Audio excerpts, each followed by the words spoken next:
तारीख पर तारीख, तारीख पर तारीख, तारीख पर तारीख मिलती रही है, लेकिन इंसाफ नहीं मिला। किसी की मृत्यु के बाद नॉमिनी में नहीं होते बैंक में जमा पैसे, जानिए फिर किसका होता है हक। किसी भी व्यक्ति की मृत्यु के बाद सबसे ज़्यादा चर्चा नॉमिनी और वारिस को लेकर होती है। इस व्यक्ति की संपत्ति का किसका हक होगा, इसे लेकर काफ़ी बातें की जाती हैं। अक्सर माना जाता है कि अगर बैंक अकाउंट में कोई पैसा जमा है तो वो पैसा अकाउंट होल्डर की ओर से बनाए गए नॉमिनी में होंगे तो ज़मीन पर हक वारिस का बताया जाता है। लेकिन आपको भी जानकर हैरानी होगी कि नॉमिनी हमेशा उस संपत्ति या पैसे का हकदार नहीं होता है। अब आप सोच रहे होंगे कि ऐसा कैसे हो सकता है, नॉमिनी बनाए जाने के बाद भी वह उस पैसे का हकदार नहीं होता है। सवाल उठता है कि अगर बैंक में जमा पैसे पर नॉमिनी का हक नहीं होता है तो ये फिर पैसा किसको मिलता है। ऐसे में हम आपको नॉमिनी से जुड़े कुछ ऐसे तथ्य के बारे में बताएं जो शायद ही आप जानते हो। साथ ही जानते हैं कि कानूनी तौर पर नॉमिनी पर किसी की संपत्ति पर कितना हक होता है। क्या होता है नॉमिनी?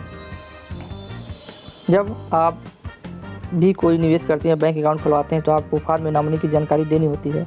इसका मतलब ये होता है कि अगर अकाउंट होल्डर की दुर्घटनावश या किसी वंश मौत या मृत्यु हो जाती है तो नॉमिनी के पास के जो पैसा है लेकिन किसके पास जाएगा, नॉमिनी इस पैसे का असली मालिक नहीं होता है। कानूनी तौर पर समझे तो नॉमिनी सिर्फ संपत्ति, निवेश या पैसे का सिर्फ ट्रस्टी होता है, यानी एक रखवाला होता है। किसी की मृत्यु हो जाने की दिशा में बैंक में या एफडी के जमा पैसा नॉमिनी के पास ही जाता है, लेकिन वह इसका हकदार नहीं होता है। सीधे शब्दों में कहे तो नॉमिनी किसी भी संपत्ति का एक केयर टेकर होता है। फिर कौन होता है उत्तराधिकारी? जब भी किसी की मृत्यु हो जाती है तो जमीन आदि का मालिकाना हक उस व्यक्ति के उत्तराधिकारी या वारिस को मिल जाता है। यह बात जानकर आपको हैरानी होगी कि नॉमिनी की स्थिति में भी बैंक या एफडी आदि का असली हकदार वारिस ही होता है। अगर नॉमिनी भी बनाया गया तो यह पैसा पहले नॉमिनी के पास जाएगा और उस पैसे को नॉमिनी को उत्तराधिकारी को देने होते हैं और इसका मालिक नहीं होता है। लेकिन आपको बता दें कि कुछ फंड और निवेश में ऐसा नहीं होता है। कुछ सेक्टरों में नॉमिनी पैसे का असली हकदार होता है। किन मायनों में नॉमिनी नहीं है मालिक?